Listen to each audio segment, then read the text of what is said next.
या फीमेल्स को हम करते हैं। ये हिस्सा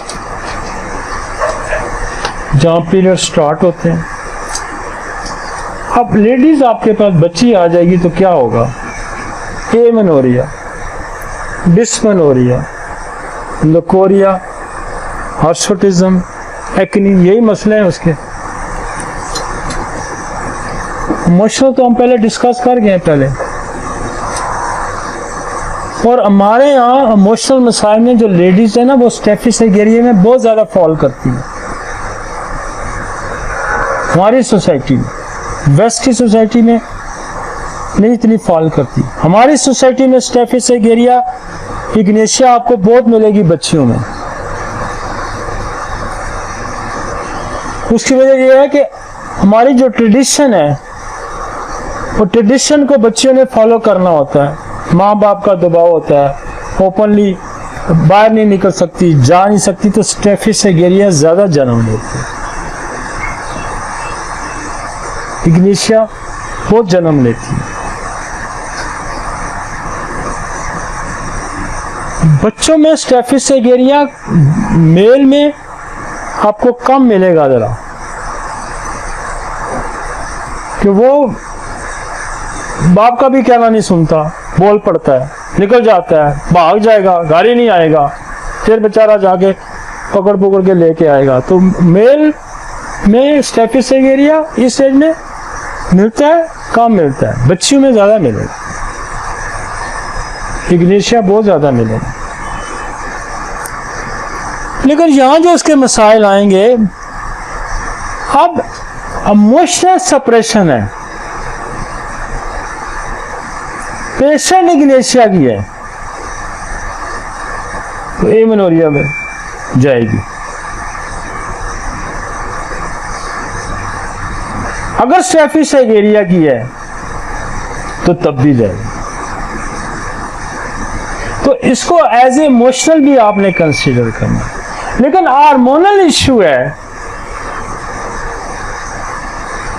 हार्मोनल इश्यू है, एमेनोरिया, अपसेट मेंसेस है, प्राइमरी है, सेकेंडरी है।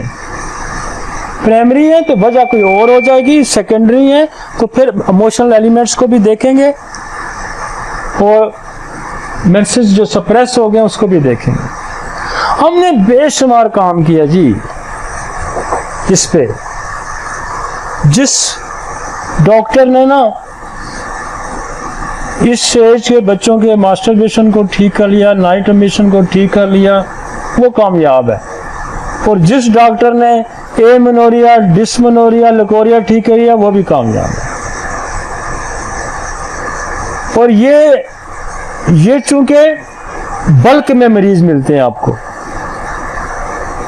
बल्क में कॉलेज में लड़कियां पढ़ती हैं, लड़के पढ़ते हैं, वो एक दूसरे से डिस्कस करेंगे, एक ठीक होगा, दूसरा आएगा, तीसरा आएगा, चौथा आएगा, बल्क में आएंगे।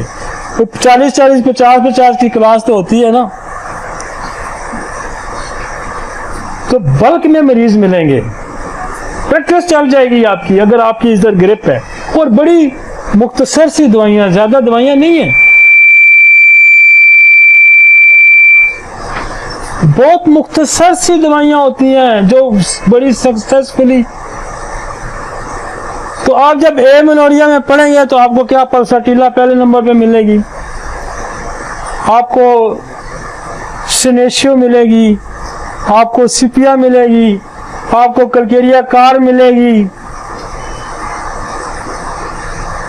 लेकिन जब आप देंगे, पढ़ेंगे तो कहते हैं दवाई तो मिल गई, जब देंगे तो काम कोई नहीं होगा। पल्साटिला लगेगी, 100 में से 2 पे लग जाएगी, कल्केरिया कार लगेगी, 100 पे 2-4 को लग जाएगी। लेकिन जो हम रिजल्ट लेना चाह रहे हैं, हमने बरसों जदोजहद की कि यार हम कोई ऐसे आसान तरीके पे पहुंच जाएं कि हम रिजल्ट ज़रा जल्दी ले लें। हम ऐसे रिजल्ट लें जैसे डिस्पिन देने से, पेन किलर देने से, कोई एक गोली फटाफट लिखो काम हो जाए। तो ये हमने बहुत अच्छा इस पे काम किया। तो फिर हमने क्या किया कि हम जाके ना पहले ट्यूबर पे पहुंचे। बेशुमार जो सप्रेस मेंसेस होते हैं ट्यूबरकुलोनियम चला देती है। कुछ केसेस ट्यूबरकुलोनियम देने से, उसके बाद पल्साटीला देने से ठीक हो जाते थे, फिर फंस जाता था केस। अच्छा जी, स्किन के साथ इन्वॉल्व में ट्यूबर दी, ग्रेफाइट दी, फिर पल्सा, फिर काम चल गया, कभी सिलेशिया दी, काम चल गया। लेकिन फिर हम इसकी तय पे पहुंचे कि बेसिकली ये मसाइल क्या है, इसका कॉजेटिव फैक्टर, ये मैकेनिज्म क्या है। तो मैकेनिज्म ये क्या है कि थैलेमस ब्रेन से हार्मोन रिलीज होता है, थायराइड को पहुंचता है, थायराइड से रिलीज होता है, थैलेमस में से निकलेगा तो पिट्यूटरी के पास, पिट्यूटरी से निकलेगा तो थायराइड के पास, थायराइड के बाद ओवरी के पास, उसके बाद से साइकिल है। अब ये खराबी एप्थैलेमस में हो सकती है, ये खराबी पिट्यूटरी में हो सकती है, ये खराबी थायराइड की हो सकती है, ये खराबी ओवरीज के साथ होती है। जब ये चैन हमने इसको देखा, इस चैन को जब हमने देखा, अब पल्साटीला पिट्यूटरी भी नहीं जा लगती है, फर्ज करें थैलेमस पे जाके नहीं लगती है, थायराइड पे नहीं लगती है, तो हमने क्या किया कि थैलेमस को या पिट्यूटरी को कौन सी दवाई स्टिमुलेट करेगी। तो जब प्रैक्टिस वक्त गुजरता गया तो क्या फिर पहुंचे हम एप्थैलेमस को स्टिमुलेट करने के लिए, पिट्यूटरी के लिए हम एक्सरे पे पहुंच गए। हाँ क्या, फिर हम एक्सरे पे पहुंच गए। अब हमने यकीन माने, जब हमने एक्सेस अप्लाई की तो बाद फीमेल ने अगले दफा आके उन्होंने कहा जो पहली डोज लेने से पीरियड आ गए थे, पूरा साइकिल वहां से स्टिमुलेट होना शुरू हो गया। तो वो जो प्रैक्टिस करते थे, पल्साटीला में भी लिखा है, सिनेशियो में भी लिखा हुआ है, फिर हमने पल्साटीला से भी काम लेना शुरू कर दिया, फिर हमने सिनेशियो से भी काम लेना शुरू कर दिया, फिर हमने जनाब फेरमआयोडाइड से भी काम, फिर फेरोमेट से भी काम लेना शुरू कर दिया, फिर हमने सीपिया से भी काम लेना शुरू कर दिया। तो एक्सरे बेसिकली नीचे जब बच्ची पैदा होती है, जब पैदा होती है तो 300 और 300 ज्यादा साइकिल डिजाइन हो जाता है। और कहां डिजाइन होता है? जीन्स के अंदर डिजाइन हो जाता है, डीएनए पे डिजाइन हो जाता है। अब डीएनए पे जब वो डिजाइन हो जाएगा ना, तो फिर वो जब डीएनए पे डिजाइन और डीएनए के लेवल पे खराबी आ जाएगी, तो डीएनए के लेवल की खराबी को फिर आपकी ये सती मेडिसिन दूर नहीं कर सकती।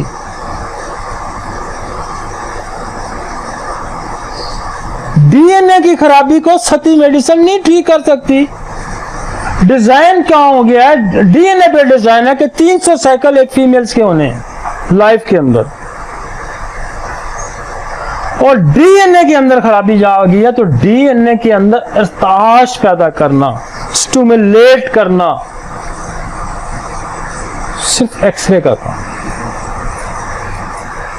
और उसके अंदर ऑब्स्ट्रक्शन और हो सकती है। ये वहां इर्ताश पैदा करेगा, डीएनए को स्टिमुलेट करेगा, उस जीन को एक्टिवेट करने की कोशिश करेगा, और फिर क्या करेंगे हम? ट्यूबरकुलोनियम देंगे टीबी की हिस्ट्री पे, तो वो ट्यूबरकुलोनियम की ऑब्स्ट्रक्शन रिमूव करेगा। साइकोसिस पे हम मेडोरिनम देंगे, मेडोरिनम की ऑब्स्ट्रक्शन, साइकोसिस की ऑब्स्ट्रक्शन दूर करेगा। तो डीएनए जब वर्क होगा तो वो 300 का जो साइकिल है वो रिस्टोर होगा। जब वो रिस्टोर होगा तो साइकिल सारे नॉर्मल आने शुरू हो जाएंगे। वगरना आर्टिफिशियली आप एक साइकिल लगाएंगे, अगला साइकिल खत्म, फिर एक साइकिल ठीक करेंगे, अगला साइकिल। तो जब आपने इस लेवल पे काम करना है तो ये क्या करेगा? आपकी एमेनोरिया को ये ठीक करेगा, न सिर्फ एमेनोरिया को ठीक करेगा बल्कि इनफर्टिलिटी को ये ठीक करेगा, इनफर्टिलिटी को ठीक करेगा। यहाँ एब्सेंट मेंसेस, और ये ना सिर्फ एमेनोरिया को ठीक करेगा। आप देखें यहाँ यूट्रस संभाल हो सकता है, या ओवरी संभाल हो सकती है, या पिट्यूटरी का फंक्शन डिस्टर्ब हो सकता है, लेकिन इसका सारों का जो सोर्स या चेन जाके मिलती है वो जाके डीएनए में मिलती है। तो ये बरसों की मेहनत के बाद फिर हमने एक्सेस ली डीएनए तक। तो फिर बाल जो किसी वजह से सप्रेस हो जाते हैं, साइकिल जो सप्रेस हो जाते हैं, आप पल्सर टीला देते हैं, ठीक होते हैं, लेकिन जो डीएनए के लेवल पे खराबी है वो आप पल्सर टीला से ठीक नहीं कर सकते।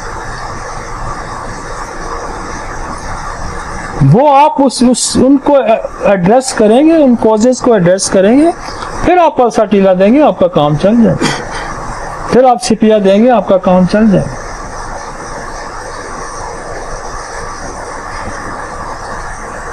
कुछ समझ आ गई जी? दवाई आप रेपेटी से निकाल लेते हैं, लेकिन जो अप्रोच मैं आपको दे रहा हूं, ये आपकी अप्रोच नहीं है तो आपके एमेनोरिया नहीं ठीक होगा, कतई नहीं ठीक होगा। एक साइकिल आप अगर आप रिस्टोर कर सकेंगे, दूसरा साइकिल आप रिस्टोर नहीं कर सकते। और ये अगर आपने ये जो सोच है, ये मैकेनिज्म आपने समझ लिया, तो ना सिर्फ आप एमेनोरिया ठीक करेंगे, आप इनफर्टिलिटी को भी ठीक करेंगे। इसी जगह, इसी सोच से आप इनफर्टिलिटी को